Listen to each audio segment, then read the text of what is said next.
Hi.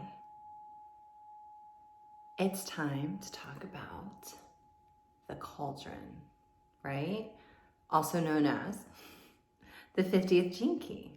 And this particular gene key is the shadow of corruption.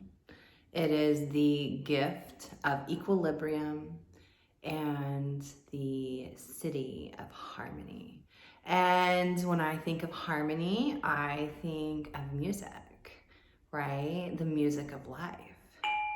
And so I have my music bowl here with me today, and I just love it. And it's a stormy day here where I'm at, and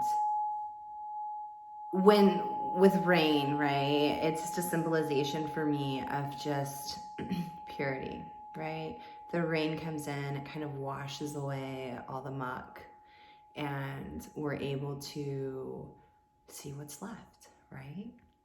So let's think about this. So as we think about corruption, right, I mean, we can all just immediately run to politics, right? Because are we surrounded with corruption on every side?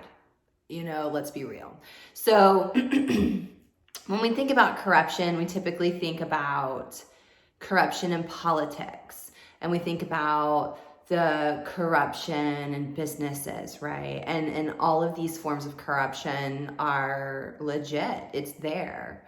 And I mean, we see it with religion, and we see it in education, and it's hard to miss, right? So I guess it's time to really dissect this a little bit and really contemplate the smaller sets of corruption that people don't seem to pay that much attention to, and really think about, like, where does the corruption come from? Where does it start? And I do have a blog up on the 50th gene key where I'll go into a lot more probably detail, and it's all written out, right? But just to kind of highlight some of the things that I may have talked about in that blog, or some things that I didn't, and so you get to hear it here, is, corruption really starts with this need, right, of our need to compete against each other, right? And this almost like desire to compete with others. But I hate to use the word desire, because we almost just do it out of habit now. It's just a thing that was ingrained in us, right? A corruption in the code, that it's a way of life now, that we're competing against each other, and we're comparing ourselves against each other for a sense of power, right? And that's where corruption really starts from, is this need, right? This break in the code, that in order to get anywhere, you have to have power, you have to be on top. But on top of what exactly, right? And when are you on the top? Does anybody ever really know that? So, okay, I digress a little bit. So, when it comes to this 50th gene key, right, and it touches, multiple different keys. It's programming partners, the 3rd gene key, and it works very closely also with the 44th gene key. And when we really start to learn about each one of these keys, we start learning about how they work together, and we can start, growing through that. Put this down here real quick. So yeah. So let's think a little bit outside of the big corruptions that we see, and let's start looking about the little corruptions within ourselves, right? And that's really where the change is going to take place within the whole, is when each of us play our part, the part we're supposed to play. And that's really in identifying within ourselves what corruption may be there, and where did this corruption come from. Sometimes we may never know truly where the corruption may have started, but we can begin to uncover that it's there, and where it's at, and how deep it runs. And you know, we have corruption that began with our parents, right? And some of us had parents who it was their way or the highway. There are some of us who had parents who had a very core set of beliefs that you had to follow. And there are some parents who probably offered free thought and free existence, free beliefs, right? They might have had a little bit more of open minds. But at the end, right, regardless of where it came from, it's there. And as long as we allow it to remain there, the group cannot grow from that. There can be no balance within the group if each individual part is still fighting itself. You know what I mean? And so, you know, I mean, it's always said, you know, the change begins with us, right? Each individual person. And I can't help but relate this to even, you know, a different set of corruption, right? Not so much belief systems, but within our bodies, right? Like I have been fighting off some illnesses. I've been going through periods of disease. You know, where I'm not super comfortable within my body. Something's not right, right? And we have to figure that out. What is that? What's happening? How do we fix that, you know? And it's super easy to let it consume us, right? I mean, I've kind of been battling some different things, and it's like as soon as I get a handle on something, a new issue comes up, right? And it's like, I'm so tired of feeling the way that I feel, right? So then I start going, okay, well, I can't live in this space, right? I can't be in this space where I'm letting this inner corruption control me, right? And I can't be on the repressive side of this to where I feel like the weight of it all is just on myself, where it's my responsibility to take care of the world, right? I can't allow that to suffocate me. But I also, I can't allow myself to become the reactive side, right, of this corruption. I can't allow myself to be the corrupter. So I have to be careful about what I'm giving to my body. I can't be the source of it, right? I have to pay attention to those types of things.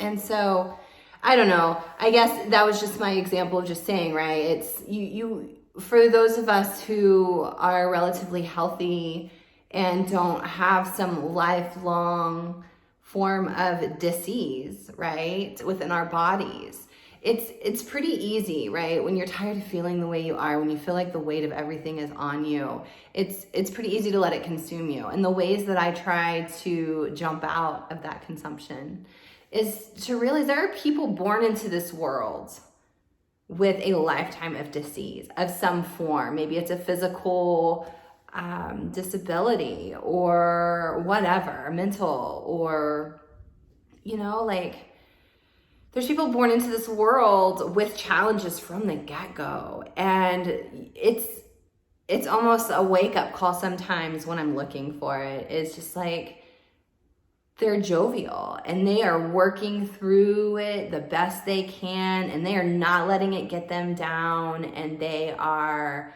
pushing through, and they're finding the light in life, right? They're not going to let it consume them. And so sometimes I have to give myself that rude awakening that there is a different side than what I'm allowing myself to see right now. And so how do I get there? How do I change this tune? How do I change this story? And that's just when I'm, you know, when I'm in talking about the, right, the physical corruption, should I say.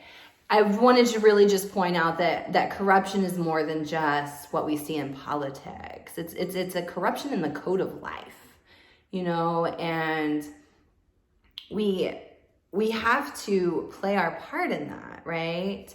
And as I mentioned, like in my blog, right, it's each individual plays a huge part in the group, right? And we all have to have a purpose for the group purpose to blossom, right? And we have to start with ourselves. And so this key is known as the cauldron.